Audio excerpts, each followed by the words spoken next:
ٹھیک ہے. اس کی کمی بیشی جو ہے وہ اعتدال پر آ جاتی ہے محرک کی تسکین سے اور توازن قائم ہو جاتا ہے. اس کی جو اگزامپل ہے وہ یہ ہے کہ جب آپ لوگ ایگزامینیشن ہال میں بیٹھے ہوتے ہیں، وہاں آپ پیپر دیتے ہیں. جب پیپر آپ کے پاس آتا ہے، جس کے پاس یہ پیپر آتا ہے وہ دیکھ کے یہ کہتا ہے کہ یہ بہت مشکل پیپر ہے. ابھی جس تک پیپر نہیں پہنچا ہوتا وہ پہلے ہی سٹریسڈ ہوتا ہے کہ پیپر میں پتہ نہیں کیا آنا ہے. ٹھیک ہے. اور جن بچوں نے پڑھا ہوتا ہے ان کے لیے پیپر ایزی ہوتا ہے، جنہوں نے پڑھا ہی نہیں ہوتا ان کے لیے وہ ڈیفیکلٹ ہوتا ہے. جیسے پیپر آپ کے پاس پہنچتے ہیں آپ اس کو دیکھنا شروع کرتے ہیں اور آپ کو کہتے ہیں پیپر بہت ٹف ہے، اس میں ہمیں یہ نہیں آتا، یہ نہیں کروایا، آؤٹ آف سلیبس آ گیا ہے. حالانکہ وہ تمام چیزیں آپ لوگوں نے کی ہوئی ہوتی ہیں. ٹھیک ہے. جیسے جیسے آپ پیپر کو پڑھنا شروع کرتے ہیں آپ کے ذہن میں اس کے تمام آنسرز جو ہیں وہ آنا شروع ہو جاتے ہیں. آہستہ آہستہ آپ پورا پیپر پڑھ لیتے ہیں، اس کے بعد پیپر کو سولو کرنا شروع کرتے ہیں. تو پھر آپ کا جو لیول ہوتا ہے وہ ماڈریٹ ہو جاتا ہے، اعتدال پر آ جاتا ہے.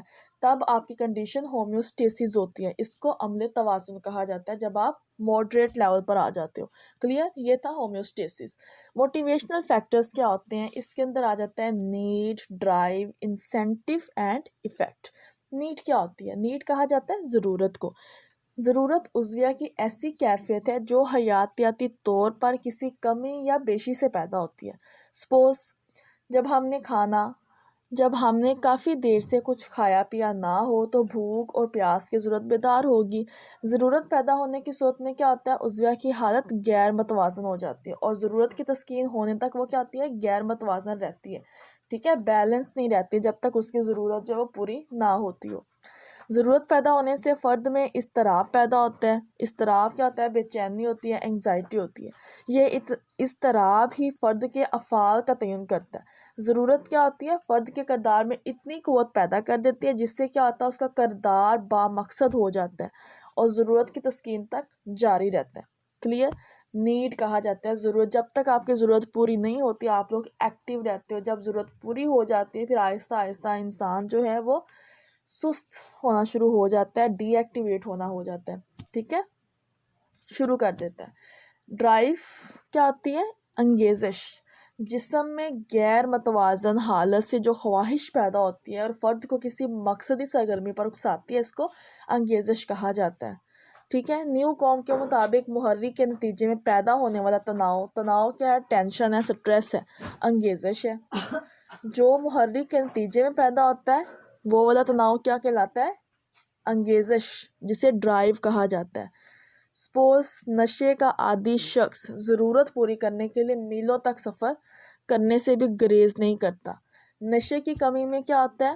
اس سے فرد میں ڈرائیو پیدا ہوتی ہے. یہ کمی جتنی زیادہ ہوگی فرد کے کردار میں اتنی ہی سرگرمی جو ہے وہ پیدا کرے گی. کلیئر؟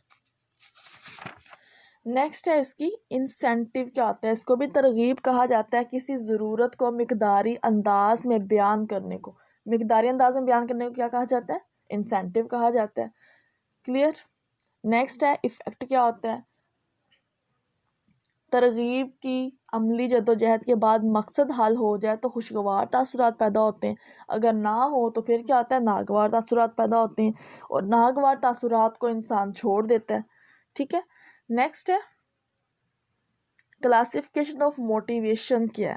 اس میں جسٹ آپ کو پوائنٹس کے نیم ابھی بتاؤں گی. ٹھیک ہے. نیکسٹ پھر ڈسکس کریں گے جو نیکسٹ ٹاپک ہوگا. کلاسیفیکیشن آف موٹیویشن میں آ جاتا ہے ابراہم میسلو. ٹھیک ہے. اس نے محرکات کی درجہ بندی اپنے طریقے سے کی ہے. اس کے مطابق جو ہے اس میں آ جاتا ہے فزیولوجیکل نیڈز آتی ہیں، سیفٹی نیڈز آتی ہیں، لو اینڈ بلونگنگنیس نیڈز آتی ہیں، سیلف اسٹیم آتا ہے، سیلف ایکچولائزیشن آتا ہے. ابراہم میسلو جو ہے وہ ایک ہیومنسٹک ہے. ٹھیک ہے. ہیومنسٹک سائیکالوجسٹ ہے جو کہ انسان کے بارے میں بات کرتا ہے کہ انسان جو ہے وہ اپنی ذات میں خود مختار ہے، اپنے فیصلے، اپنے ڈیسیجنز جو ہے وہ خود لے سکتا ہے. انسان جو ہے وہ آزاد ہے. اور اس کے مطابق جو ہے یہ جو میں نے ابھی آپ کو ڈسکس کیے ہیں پوائنٹس، ان تمام ضروریات کو پورا کرنا چاہتا ہے. ٹھیک ہے.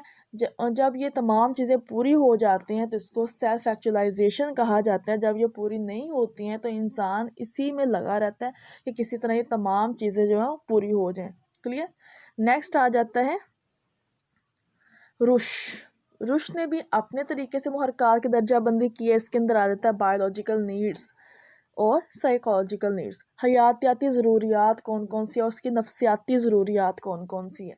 مورس نے بھی 2 قسم کی جو ہیں محرکات کی درجہ بندی کی ہے، اس میں پرائمری موٹیوز آتے ہیں، سیکنڈری موٹیوز آتے ہیں۔ یہ جو ہے یہ ہم ڈسکس کریں گے، جو سٹارٹنگ والے ہیں وہ جسٹ آپ کو بریفلی میں نے بتا دیا ہے۔ ٹاپک سے ریلیٹڈ آ کے پرائمری موٹیوز اور سیکنڈری موٹیوز ہیں۔ پرائمری موٹیوز کیا؟ بنیادی محرکات، کھانا پینا، ٹھیک ہے، اس طرح کی ضروریات کو پورا کرنا۔ سیکنڈری موٹیوز میں آتے ہیں سیٹسفیکشن کے ساتھ ساتھ کچھ نہ کچھ گین کرنا، سیلری، کیش، انعامات، ٹھیک ہے۔ اس کے بعد آتا ہے مرے نے بھی اپنے طریقے سے کی ہے محرکات کی درجہ بندی، اس میں آ جاتا ہے پرائمری نیڈس اور سیکنڈری نیڈس، وسروجینک اور سائیکوجینک۔ بنیادی ضروریات، ٹھیک ہے، بنیادی ضروریات میں انسان کی جو ہے تسکین، بنیادی محرکات کی تسکین جانداروں کی بقا کے لیے ضروری ہوتی ہے، ٹھیک ہے۔ جو آپ کے موٹیویشن کے چیپٹر میں جو ٹاپکس آپ نے پڑھنے ہیں وہ پرائمری موٹیو سے سٹارٹ ہوں گے اور سیکنڈری موٹیو سے سٹارٹ ہوں گے۔ ابراہم میسلو جسٹ آپ کو ایکسپلین کیا گیا ہے بریفلی اور روش بھی، ٹھیک ہے۔ یہ ہیں آپ کے بک کے ٹاپکس۔